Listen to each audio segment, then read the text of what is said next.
झारखंड में संभावित गेम होने से रोकने के लिए भाजपा सांसद निशिकांत दुबे ने पूरी ताकत झोंक दी है। पहले उन्होंने ट्वीट कर सीएम हेमंत सोरेन की प्लानिंग पर पानी डाल दिया और अब वह चुनाव आयोग तक अपनी बात पहुंचा आए हैं। दुबे ने चुनाव आयोग को भेजे पत्र में भी बॉम्बे हाईकोर्ट के फैसले का जिक्र किया है। इसके आधार पर ही वह कई दिनों से कह रहे हैं कि उपचुनाव के लिए खाली कराई गई गांडे सीट पर चुनाव हो ही नहीं सकता। पत्र के दूसरे पैरे में उन्होंने एक्ट के हवाले से कहा है कि कोर्ट ने फैसले में कहा था कि अगर खाली सीट पर सदस्य का कार्यकाल 1 साल से कम बचता है तो उपचुनाव नहीं हो सकते। दरअसल जिस तरह से मुख्यमंत्री हेमंत सोरेन बार बार ईडी के सामने पेश नहीं हो रहे हैं, उससे अंदर खाने आशंका जताई जा रही है कि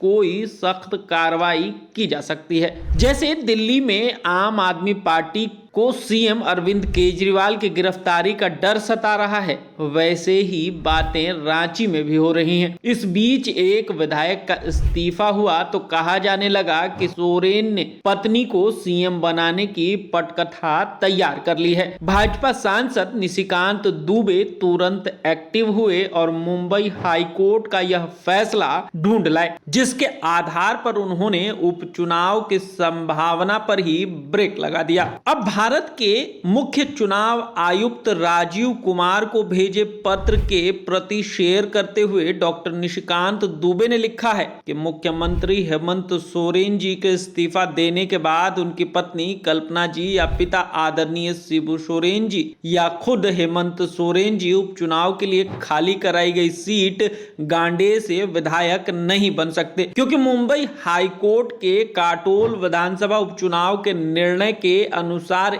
1 साल से कम की समय सीमा में चुनाव नहीं हो सकते। भाजपा सांसद ने आगे यह भी कहा कि इसी कारण जुलाई 2021 में भाजपा के उत्तराखंड के तत्कालीन मुख्यमंत्री तीरथ सिंह रावत को इस्तीफा देना पड़ा था। उन्होंने कहा कि झारखंड को लूटने से बचाने का संकल्प मुख्य चुनाव आयुक्त को पत्र लिखकर अनुरोध किया है।